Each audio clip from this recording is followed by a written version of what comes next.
Have a great week.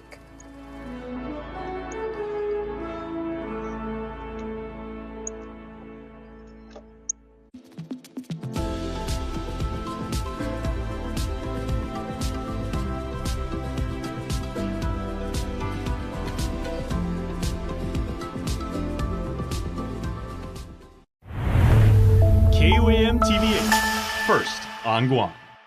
KUAM News headlines are presented by Calvil's Insurance, protecting Micronesia for 85 years. Matson and the Adai.com. Cars Plus starts something new sales event going on now with up to 20% off on Jeep Gladiators. Get to Cars Plus today. And McDonald's of Guam, I'm loving it.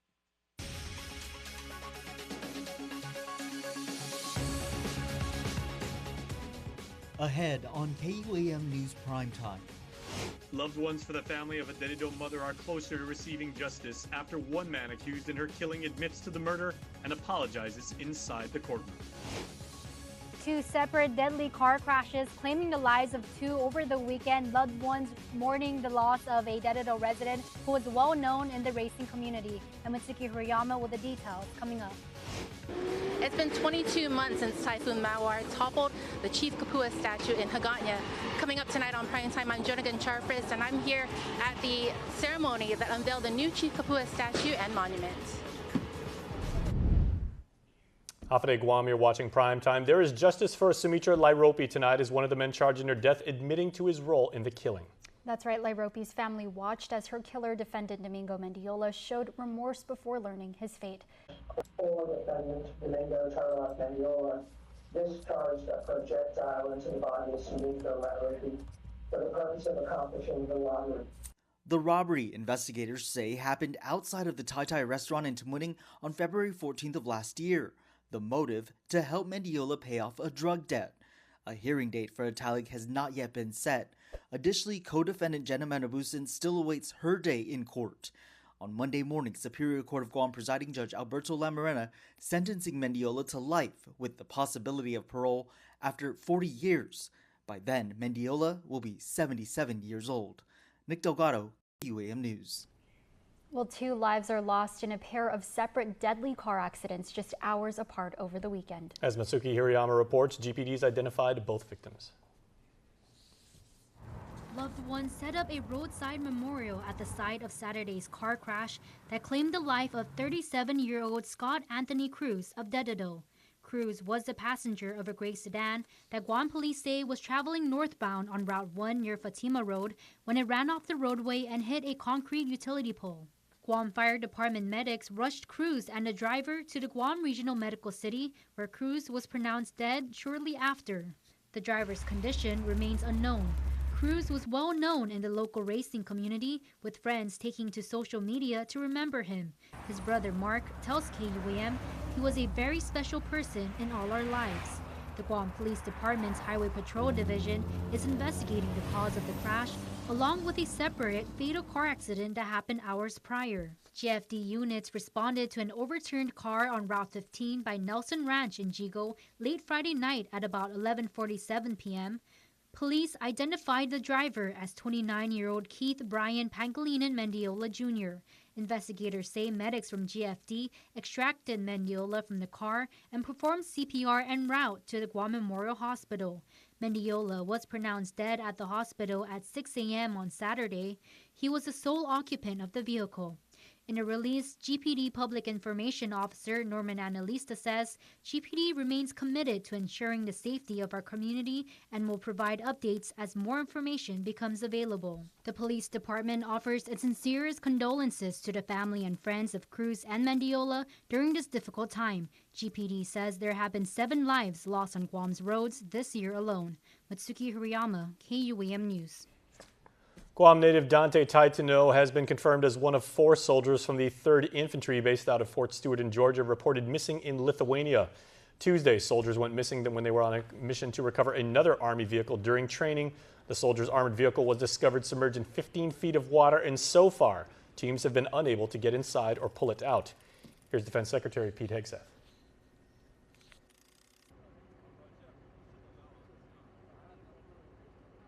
At the Defense Department, our heart and prayers continue in an unrelated but powerful matter, continue to go out to the soldiers and families impacted by the ongoing recovery operation for 4 missing U.S. soldiers in Lithuania. We continue to monitor the situation very closely, and it's a reminder, no matter whether it's an actual combat situation, whether it's training or exercises, nothing in the world of soldiering is routine. It all comes with danger and with risks. And we're thinking about those soldiers and their families today. U.S. Army Europe and Africa said Friday that cranes, a large capacity pump, and more than 30 tons of gravel have been brought in to help drain the water, dig out the mud, and pull the M88 Hercules out of the swamp. They warned that this will be a long operation. The U.S. Navy dive crew is being brought in, and the Polish armed forces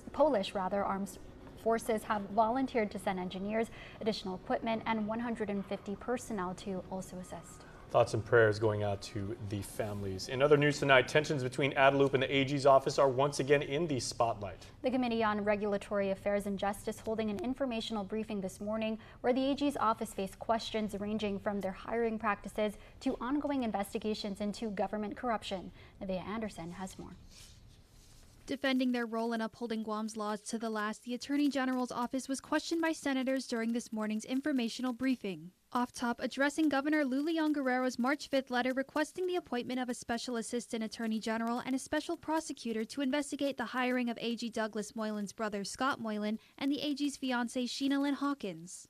His team reiterating that Moylan recused himself from the hiring processes. The Attorney General recused himself from taking any role in the hiring of his brother. When it comes to the hiring of the Chief of Staff, because the Attorney General was aware that Ms. Hawkins was interested in the position, similar to Mr. Moylan, the Attorney General recused himself from all decision-making involved in that hiring. The OAG also standing by its authority to hire unclassified employees to build an effective legal team. They're saying that we cannot hire unclassified employees. Basically, they're targeting my prosecutors. The paralegals that I've hired, all of them are recent UOG graduates. Staff also emphasizing the need for autonomy in personnel matters to operate effectively, a direct response to the governor's challenge. Thomas Paulino, General Accounting Supervisor, citing Public Law 31-155. That law gave the Attorney's Office 3 things. It gave us personal autonomy, it gave us administration over personal matters, and it allowed the AG to hire and to fix the duties of the employees. Finally, in discussing the structure and role of the office, AG Douglas Moylan stressing its constitutional foundation and dual role. It's a constitutional existence. The Organic Act has 2 things. One, there shall be an Attorney General, and the legislature cannot eliminate it. Until such time as you separate the roles, the Attorney General is the Chief Legal Officer, all civil matters, and the Chief Prosecutor, the Chief Law Enforcement Officer. Nevaeh Anderson, KUAM News. We'll be right back.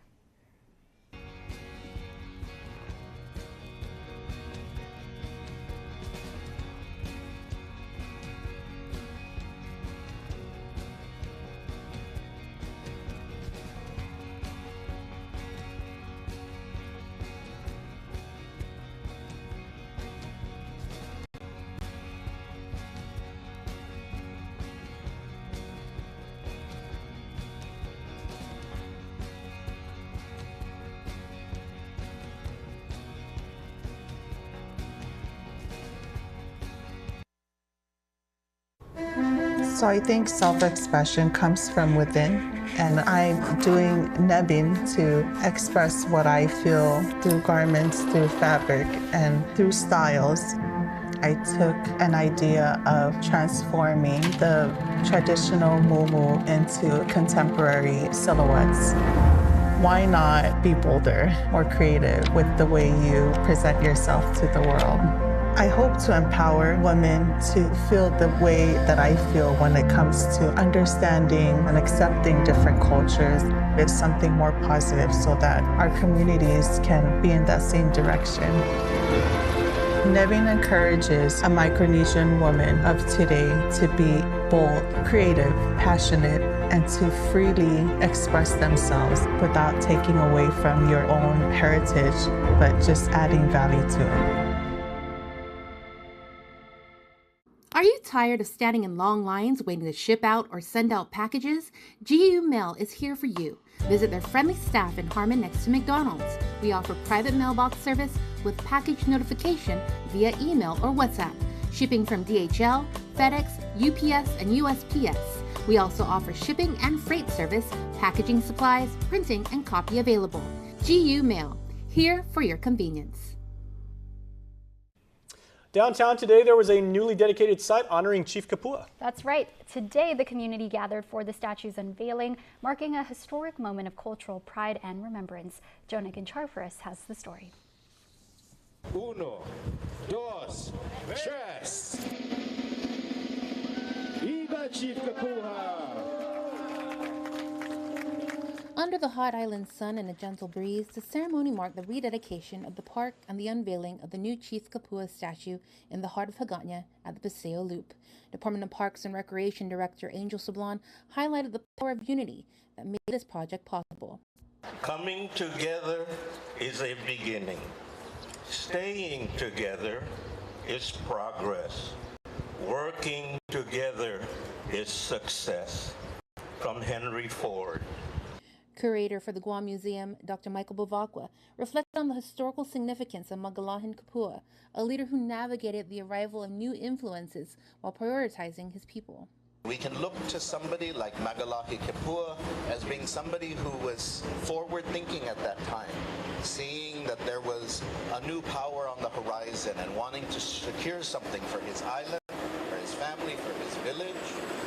But one of the things that I always take from the example of Magalahi Kepuha is that he was not a sellout, a pushover. He was not somebody who stayed quiet. He made his choice. Kepuha's legacy resonated with the late Governor Ricky Bordallo, who in July of 1976, using federal funds from Typhoon Pamela recovery, commissioned the 11-foot statue.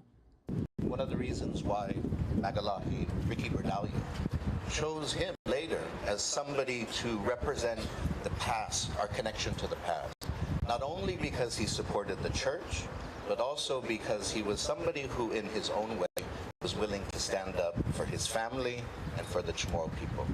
Governor Lou Leon Guerrero shared her perspective on Kepuha's leadership, recognizing his skills as a good negotiator. He saw the opportunity. He saw these people from outside bringing lots of gifts, and he said, how can I make my people benefit from that? She also emphasized the deep connection between Christianity and Chamorro values. They're truly not different. The values of Christianity, of generosity, helping people, being compassionate, being empathetic, providing for those who cannot provide for themselves. Those are our Chamorro values from the very beginning that we landed here in Guam. To conclude the ceremony, Governor Leon Guerrero, Lieutenant Governor Joshua Tenorio, and Greg Pangilinan placed the Sinahi around Chief Kepuha's neck, honoring a leader whose impact continues to shape Guam's history. Jonah Gincharfaris, KUAM News. And now to conclude Mes Chamorro, here's Rudy.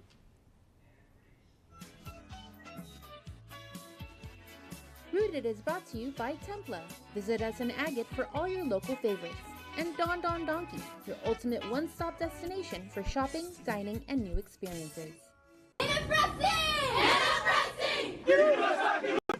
Guam's Inifresi is a cherished statement, a solemn pledge to uphold the traditions, pride, and virtues of our island. And in the local sports community, it's also a unifying rallying cry. Since 2012, the Inifresi has been recited before matches by our national soccer teams to prepare them for competition and announce, in no shortage of passion, our heritage and the sharing of our spirit. They're beautiful words for the beautiful game. We gotta incorporate our culture into our football. So we changed our names to, instead of Guam National Team, to the Batao, Chiefs, and also the Mascano, which means great. So Ever since then, we worked with and we incorporate our interest. We do it in friendlies as well. Any international match that we have against an opposition, we do the interfresi, and it's a great way for us to get the match started, but also as an affirmation for us on match day, just to really showcase what we have for part of our culture, and to really preserve, protect, and to continue to promote the island culture in international stage. Our entire rosters, all players and coaches, are required to know the verses by heart, speak them with their chests, and feel it in their souls. Over 13 seasons, it's inspired fans in the stands and captivated social media.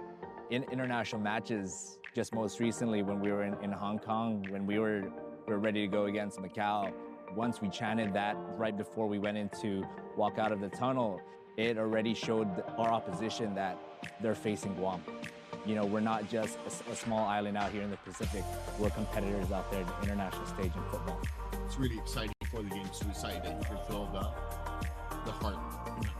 The women do it in a very calm manner, but they also, it really brings the hype. So I would say in general, the hype is at the same level playing field for both. But when the men say it, we do it in such a warrior type style. The Inifresi is recited by both our men's and women's national teams, the Matao and the Masakara. Both here at home in Harmon and away throughout the world, every member of our football programs, regardless of how long they've called Guam home, repeats in stirring unison. It's actually within our youth national programs as well, not just within our senior side. So all our programs within our academy, all the way up to our seniors, they actually, you know, chant the Inifresi, and it's actually, we do it prior to every match that we have that we play internationally for Guam. The passages ring out with the words echoing over fields, across stadiums, and throughout locker rooms. Throughout every match, before every kickoffs, there's somebody that's really has that urge to give their best foot forward, and sometimes it can be a captain, sometimes it can be another player, right? And it really, who's feeling really ready for that game and wants to say the chant. Sometimes it's myself or one of my captains or even just a key player on the starting 11. And being designated as the person who leads the ceremonial chant is an honor that's beyond description. It heightens your game. Just reciting it and just having that coach behind you. To know that your people will stand behind you to protect you and defend you. 1, 2, 3, 4!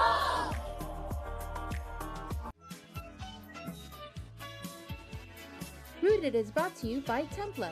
Visit us in Agate for all your local favorites. And Don Don Donkey, your ultimate one-stop destination for shopping, dining, and new experiences.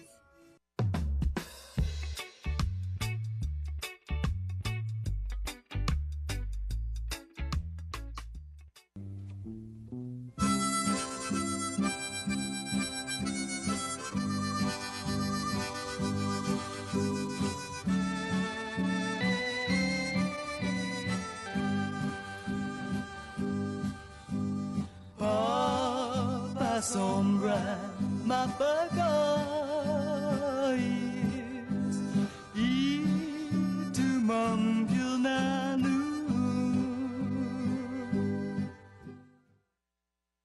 Super speed your life with Docomo Pacific Fiber Internet. Get symmetrical upload and download speeds up to 5 gigs.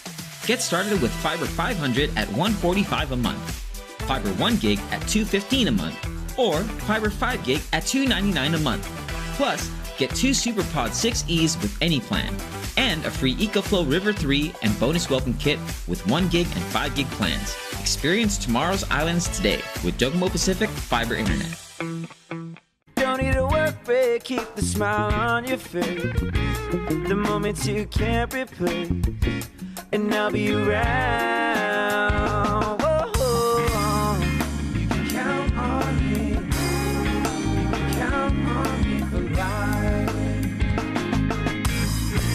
Wherever life takes you, we're always here for you. Calvo's Insurance. Count on us for life. When I was younger, my calling was to play football. But as I grew older, I grew wiser. I realized life isn't about how many people you can knock down. It's about how many people you can lift up. At Ram, our calling is to build game-changing trucks. So when you find your calling, nothing can stop you from answering it.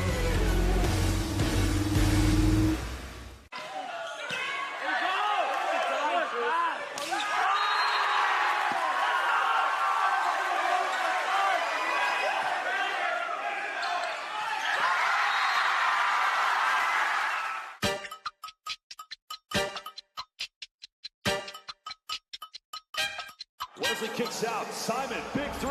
Oh, baby!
Wesley kicks out. Simon, big three.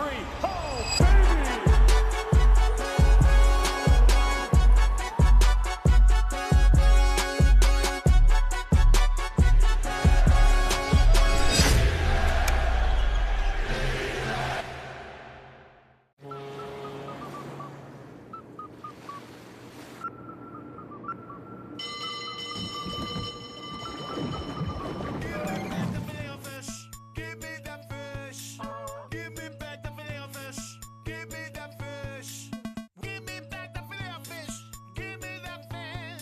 Try double filet sandwich for double the flavor. Just in time for Lent for a limited time. Served all day.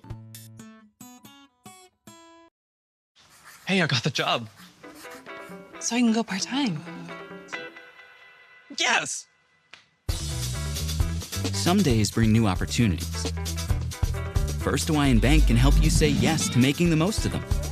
Manage your accounts, earn cash back, and when you need advice, we're here for you. We should really get him into an art program. No matter where your journeys take you, you can bank on the best. First Hawaiian Bank. It all starts with yes.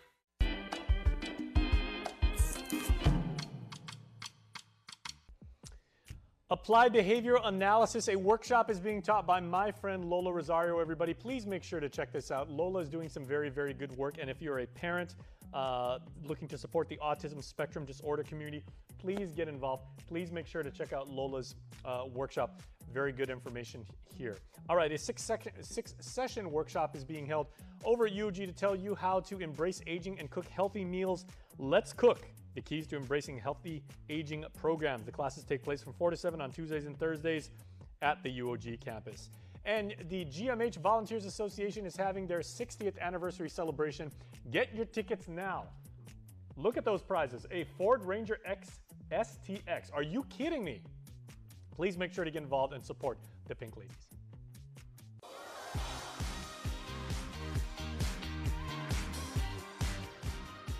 Happy birthday to Julie Ann Mendiola. Mama, thank you of all you've done for me and the kids. We love you always. Carl Cruz Roberto is getting a very, very birthday shout out on this wonderful day, celebrating his birth. And Sarah Ann Guzman, happy birthday from your biggest nephew, Cyrus, and from your biggest sister, Fan Cam. And happy birthday, Whisper, from Taddy, Carmen, and Sage, Duchess too. They all say we love you so much. Jadison Ray Kiritai Pangilinan, happy 3rd birthday to my JD Sue, and many more birthdays to come. Nina Jevi, Nuna Greg, and Sissy Zaimani, Zairi, and baby Alyssa, and brother Gorio and brother Zion are sending you their best. Also, JD Shark. Also for Jadison, may your special day be filled with lots of blessings from God up above. You make 3 look pretty and wild, and we are loving it. Good night.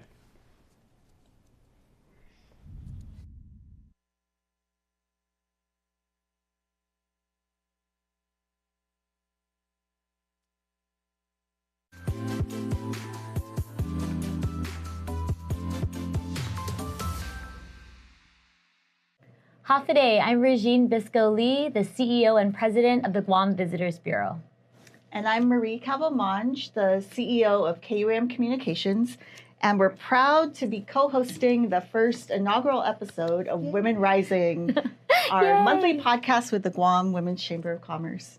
Every month we'll be sharing candid, casual, and intimate chats with women making waves in our community, and useful news, advice, and everything women in business on Guam. So let's get into it today. We're joined by GWCC President Dina Rendon Pangilinan. Half a day. Half a day. Thank you and so much. And past President and current Treasurer Samantha Taitano. Half a day, ladies. Good morning. Yay. We're just going to dive right into it and kind of discuss, for many people who might be tuning in, obviously for the first time, what is the Guam Women's Chamber of Commerce? What's our mission? What are some of the benefits of membership? So I just wanted to throw that out to you.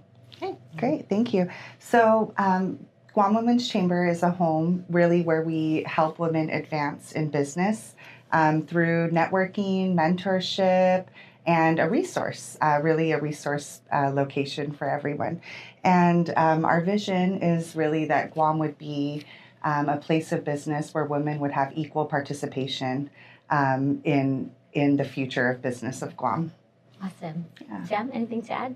No, that's pretty much what we do. As far as like the benefits, of course, networking is always a huge benefit. But we also have lots of resources, as Dina was mentioning. We do a lot of professional development programs, which Marie actually is at the helm of. Yeah. Of course, we have our Fanatsu Famalawan conference that we hold every year, which is just an amazing experience of bringing around 300 to 400 women together on our island to really just kind of talk about different things from leadership to self-care, but it's all really about development and kind of continuing to build that community and network while still making sure that we're providing women with resources to help advance them in their careers and in their lives. Yeah. I love Fanatsu. I just think that the energy in the room when we all get together is phenomenal, and every single year it just seems to get better and better. So I'm really looking forward to what we're going to do this year.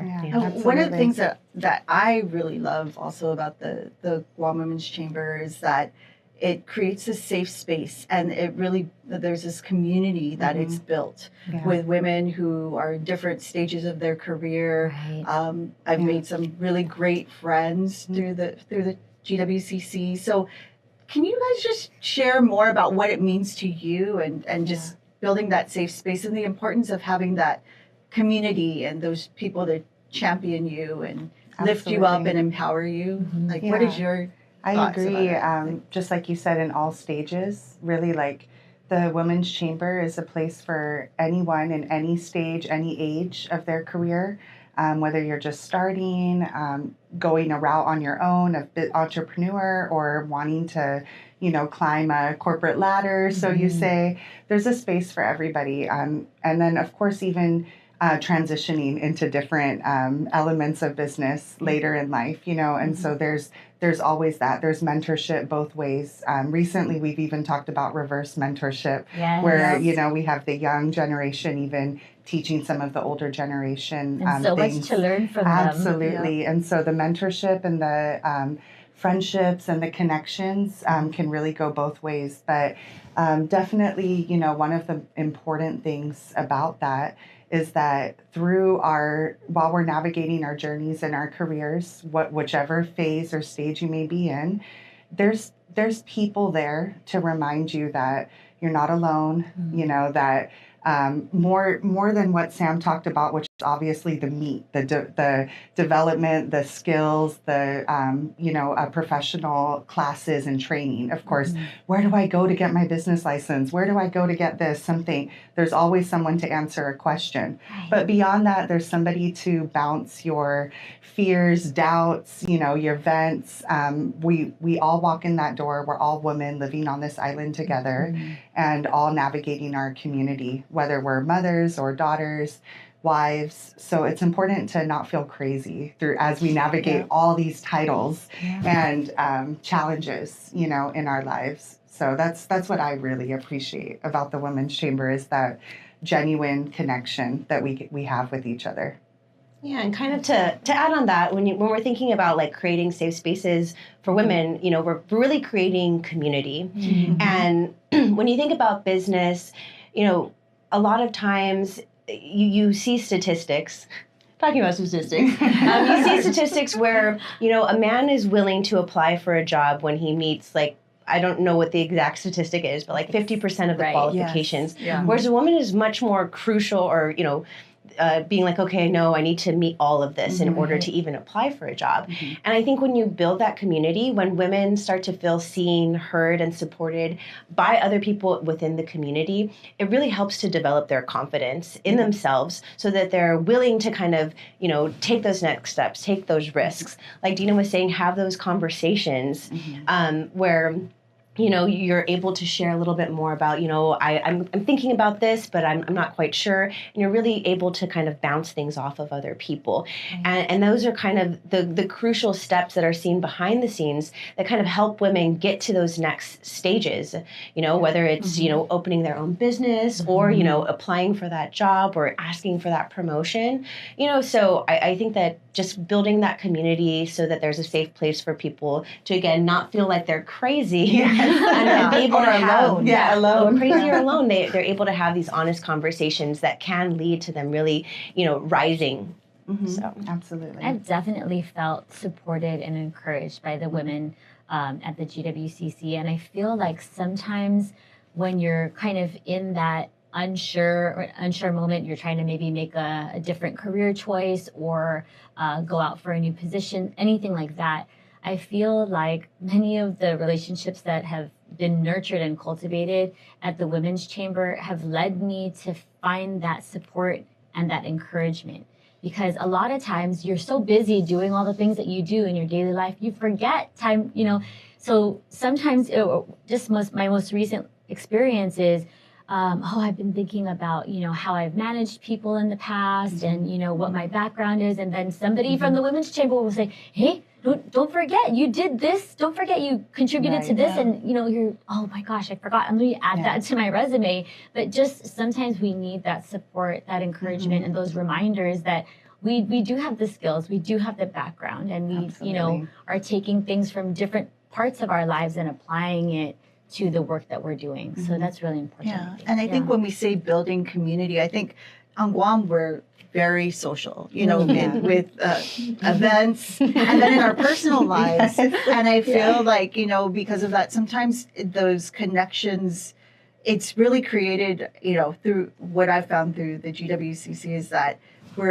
it's built this community so that it's not just on the superficial level, like, I'm going to rub elbows with the CEO of this company or GVB or wherever. Really it's not just a see and be seen type environment, and it's really getting that. And I think some people maybe not knowing, what we're about, they think that, but I think it's really like fostering these deep connections, just almost like a support group where you whatever you're going through on your career journey, you find that you're not alone. I think that in and of itself is just so empowering. For sure, super absolutely. invaluable. I agree.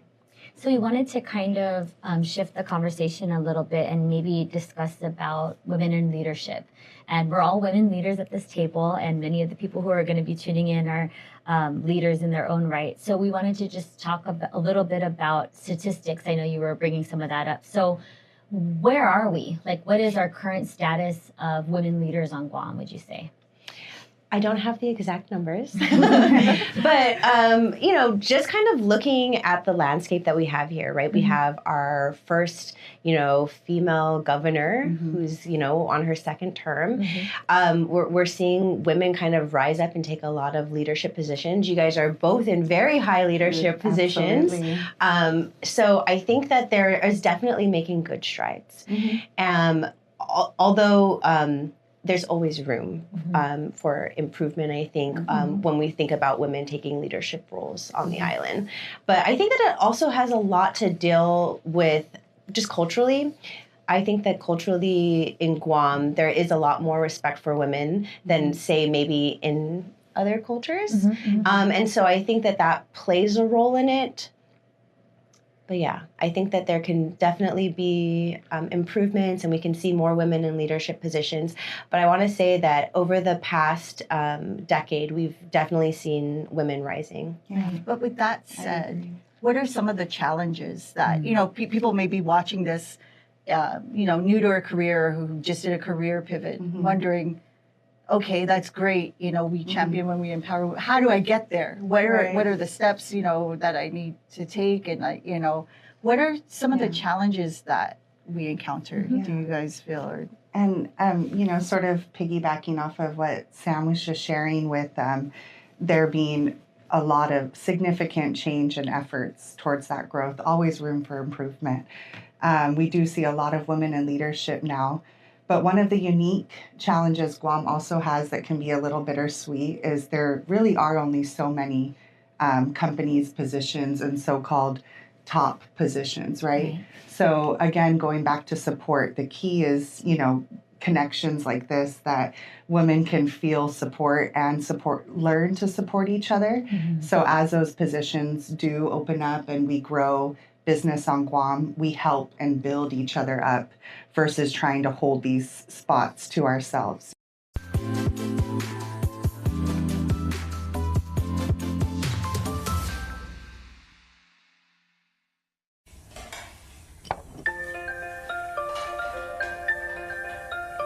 Honey, do you want some milk? Do you ever wonder how your favorite products make their way into your local stores? Most arrive on state-of-the-art Matson vessels that transport containers of food, household items, equipment, and supplies into the islands every week. Because we know that you depend on us, we work closely with our partners to ensure that our shipments arrive on time, all the time, so you can find your favorite products when you need them. We transport the region's most precious cargo that supports successful businesses and promotes a better quality of life for our families. Matson is proud to have been the hometown shipping carrier for Guam, the CNMI, and Micronesia for the past 25 years, and you can count on us to be here for generations to come.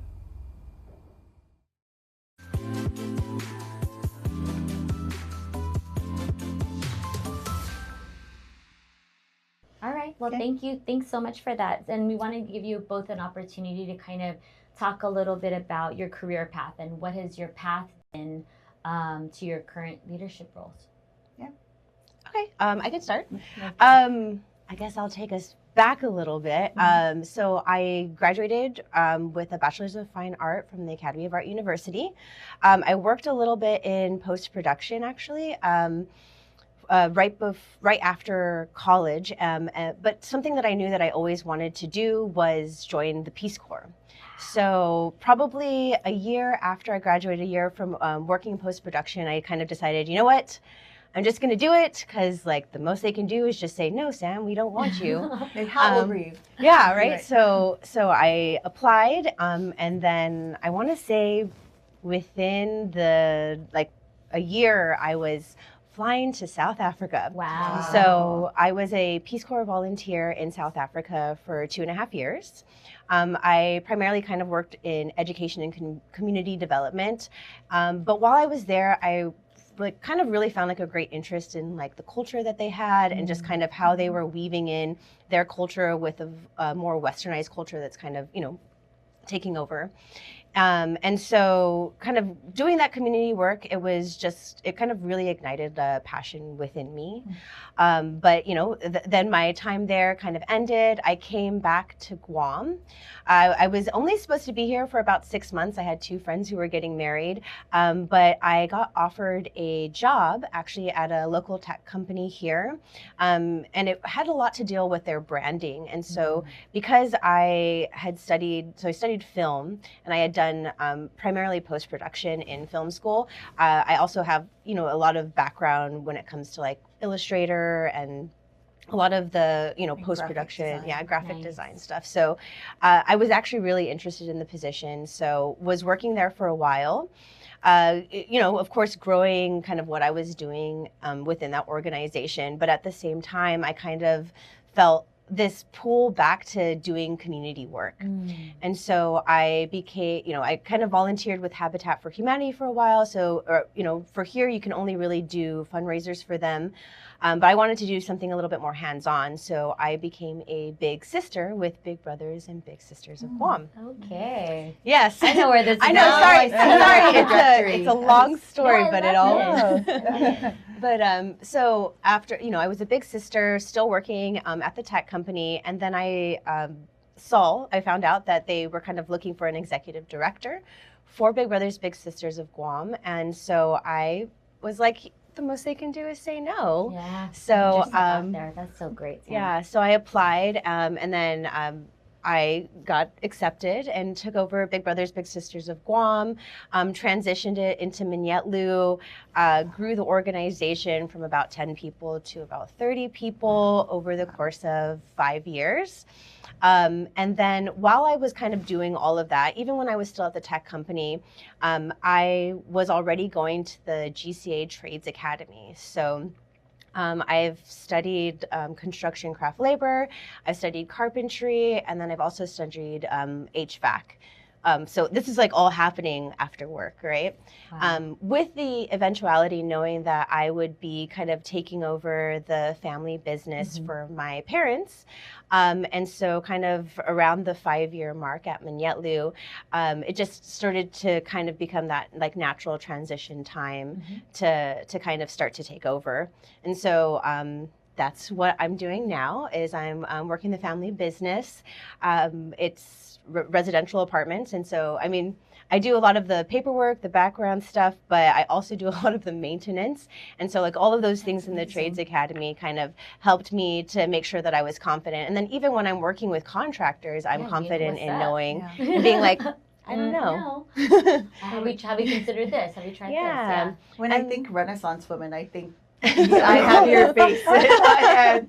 Yeah, so, and then actually I've been really fortunate because of a lot of the work that I did with Minyetlu, and then because of Minyetlu with the Guam Homeless Coalition and now the Women's Chamber, I do have a lot of background in strategic planning, so now I also do some consulting.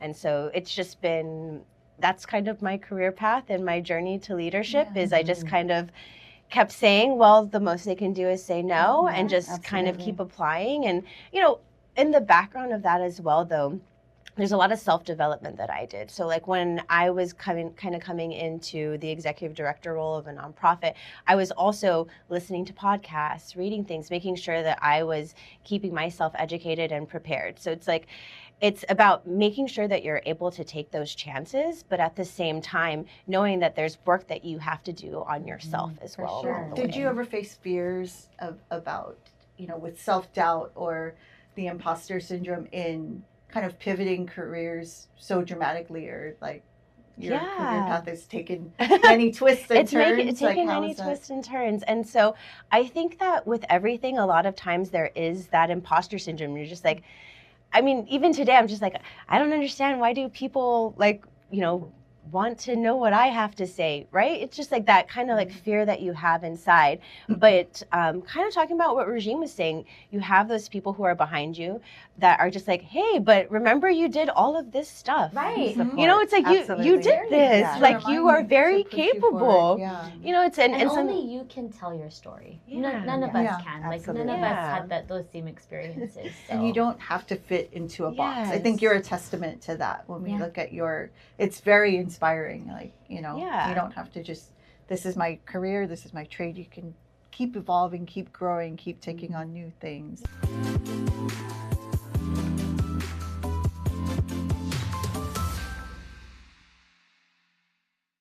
At the heart of Guam, there's one place where everyone comes together.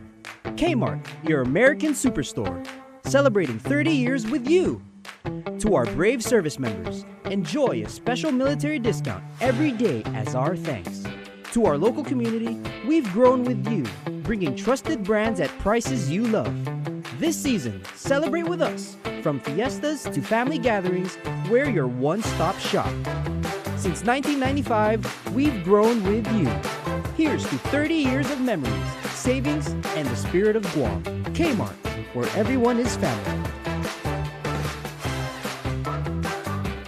Guam's auto appearance specialist, Elegant Reflections, has been providing the automotive industry with professional detailing and car care products at its highest quality, from complete detailing, full interior detailing, exterior detailing, headlamp restoration, hand washing, seat and carpet shampoo, engine degreasing, undercarriage cleaning, paint sealant, fabric protection, paint oxidation removal, and so much more. Visit us at our new location. Call 646-5555 for an appointment. Elegant Reflections, Guam's auto appearance specialist, over 20 years of experience.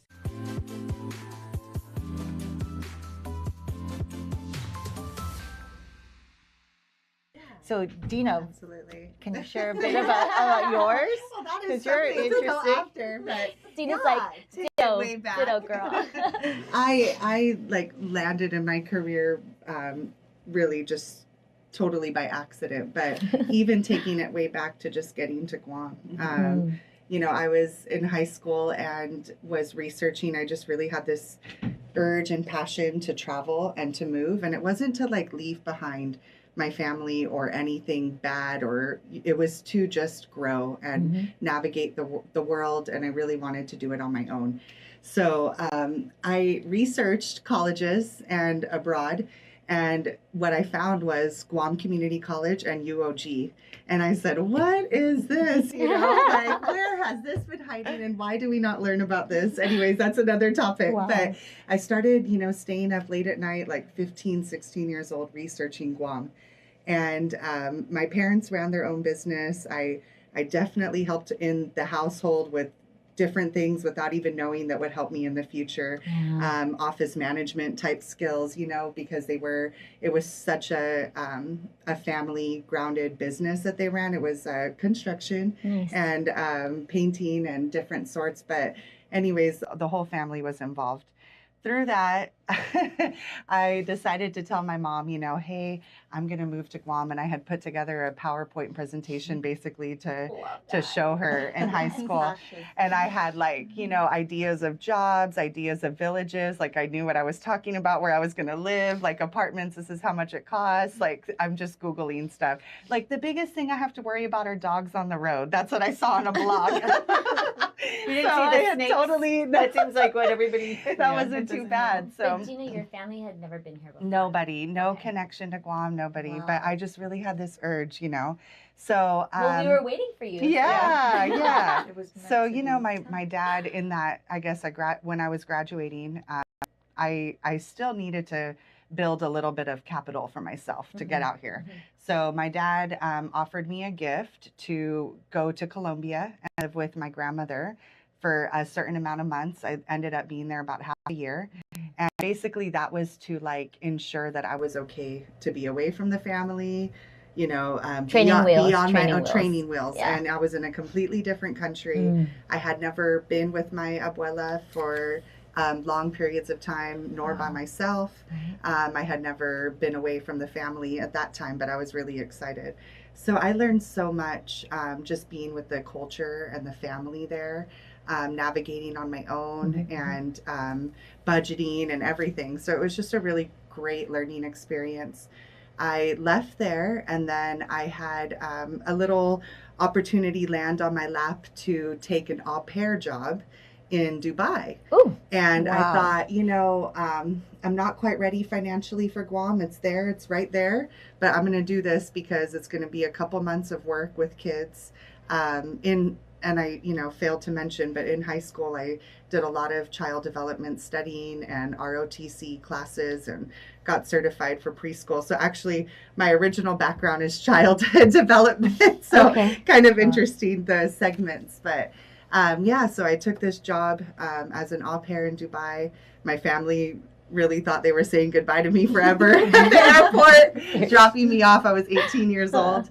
And, it was really another life transforming experience. I'm sure. Being in a totally different country and culture shock, and really being such a minority as well there. So that was really interesting. I did that for a few months, learned a lot, made the finances, and moved out to Guam. When I got to Guam, I learned very quickly that I wanted to stay and that I wanted to have somewhat of a stable career. So I did spend a few years, bartending, working in restaurants and stuff. But one night, like divine intervention, one night I was actually held up at gunpoint at a restaurant that I was closing in Higatnia. And I think when that happened, it was just like, okay, Dina, switch. You got to do something a little more. Yeah. So I actually went to the temp agency on Guam. I researched, I'm like, I'm going to find something, a career I can build, Right. And so they put me in with the shipyard at the time. And I was like a secretary for the port engineers. Wow. It was my first time in maritime, my first time around maritime. I didn't know much about it. Really took it for granted, actually, at the time, if you think about it. Yeah. As probably a lot of people do by accident, just by not knowing. So that was really my foot in the door to the maritime industry. And once I was there, I was able to find other opportunities. Very quickly found an opening with Cabras Marine and ended up being with them for 13 and a half years. Wow. Amazing. Actually. And so starting there, I started off as a dispatcher, really just navigating a schedule. But it grew to so much more. It grew to connections with customers. It grew to growing a culture of crew where we were probably about 20 crew members at the time. And through my 13 years, eventually ended up with 60 to 70 full-time crew members and then 20 to 30 contractors on rotations. The business, absolutely. And the business grew so much.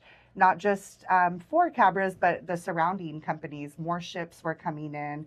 The military buildup brought more ships, more training and exercises. So through the years, I developed basically my own position and grew through the pass from dispatcher and ended up becoming the administrator for the Marine Operations Department. And with that, there was so many different elements to the career. There was the customer service with all of the different, because we had military and commercial customers. There was the workforce development. There was the people, the crew. So as we grew the crew, it's growing their skills and their development. So training, which a lot of it was off island until Cabras actually made an investment for local training, and they opened up a sort of a maritime training school over in PD. And so then we were able to actually educate and grow the local workforce here without having to send. So that was actually a big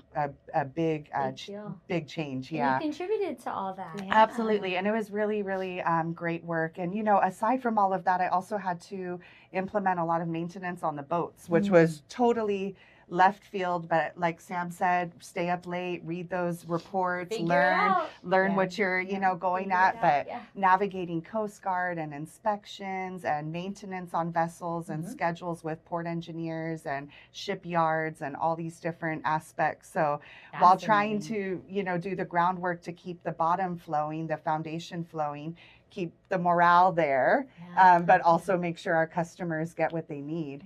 It was very dynamic and challenging, very fast-paced. Probably what I loved about it was every day was different, you know? Yeah. Every day was absolutely, completely different, and such a challenge in that.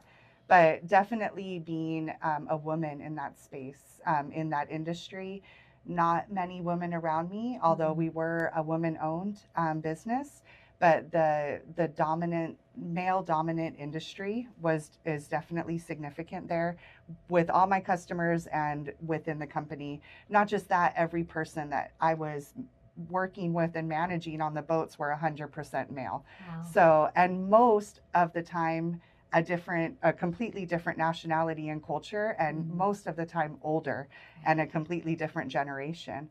So we had multi-generation and multi-cultures, people coming from all over the world. But I think that being a woman in leadership, you know, one of our advantages is compassion, and empathy, connection.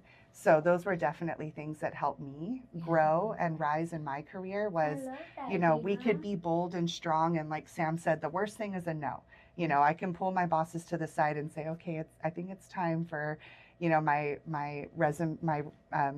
career path and my pay and my title, things to be looked at. Those are all, you know, surface things that we can do.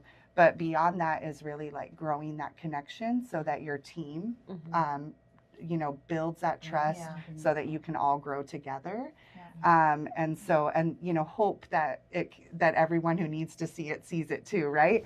But that was really like where the passion came from, was that connection and that building that team and growing together, and just really feeling at the end of the day like Mawar, huge storms could pass, typhoons. The devastation is unreal. That's a whole other podcast in itself. You know, but being able to pull through it together and come through it, come to the other side, it's really such a special feeling. So I really appreciate that growth and that development through that career. It was a very dynamic career for so many years. Thank you so much for sharing that. And you know, now I'm in a transition, and we're brewing our we're 8 months brewing. I love it. With our third baby. Yeah. And first time on the podcast. I know, first time on the podcast.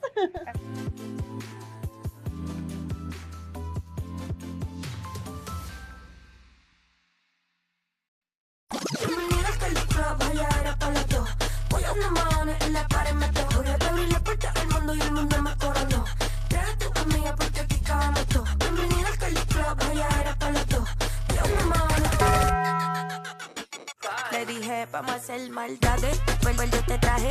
Pago allá el mahones si no baila pa' que sale. Aquí están mis anormales. Que cabrón, tú mueves ese nalga. Esto es pa' las nenas, no, pa' los nenes, pa' la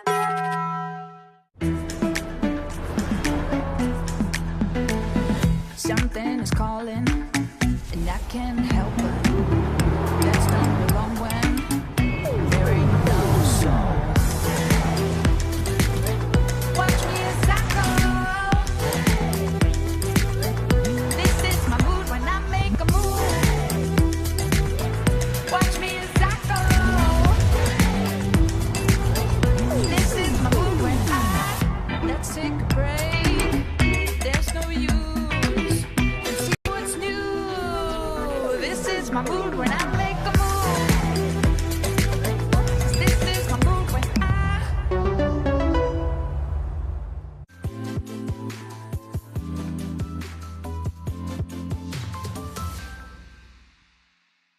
While we still have you, before we wrap, we wanted to do a rapid fire question with you. Just 2 questions. And so the first would be, in one sentence, or try in one sentence, what advice would you give your younger self? Young Dina, Oh my goodness. Okay. One sentence. Buy a house. Oh, that's a good one. Okay. Yeah. Buy a house. Okay, Sam? Just do it. Just do it. I love it. You got yours? Oh, I wasn't thinking. I was thinking let's do it too. that too. Let's do it too. Advice to your younger self. It just gets better. Keep going because it just gets better. Yeah. Mine would be, don't take everything personally. Ooh. Still learning that wish. one. Yeah, it's a work in progress. Yeah. I love it. Okay, so we couldn't figure out if we were going to do song or favorite podcast. So either one. So let us know, what song do you have on repeat, or what podcast are you listening to? Currently, actually have a local song on repeat. Choose Me. It just got debuted, and it's just so beautiful. Jelena did such a great, but their harmonies, the message, yes, the video, I can't stop listening to it. Yeah, it is beautiful. And crying my eyes out too. But it's beautiful. Choose Me, beautiful song. So recently, it's been Fade Into You, Maisy Star. That's an oldie but a It's goodie. good. It's so good.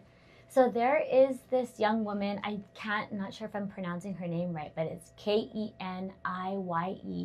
Kenya, I think. Okay.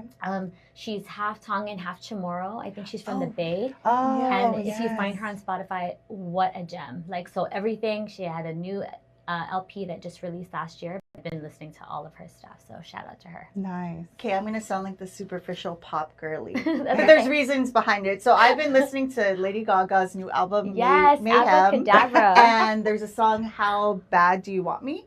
But my reason, if I want to sound like I'm deeper and more introspective, I listen to it because it reminds me so much. She was the soundtrack of both of my daughters' life, and so this kind of like feels like a throwback album, and it reminds me of like their middle school years when they were into accessories and like playing their and so that it brings me, you know, to my feels, and so I love that. That's mine. Very nice. Love it. Very nice. Ladies, thank you so much for your time. Thank And for sharing even just a small tidbit of, you know, your incredible stories with us. Yeah, we need a part 2. There's just so much. I'm like, I want to learn more about Colombia and more about South America for both of you. Yeah. So thank you. Thank you so much for your time. Thank you for having us. All right. Women Rising on the KUAM Podcast Network is produced by the Guam Women's Chamber of Commerce. Learn more about the GWCC by visiting their website, www.guamwomenschamber.com, or any of their social media accounts. Join us next month for another episode.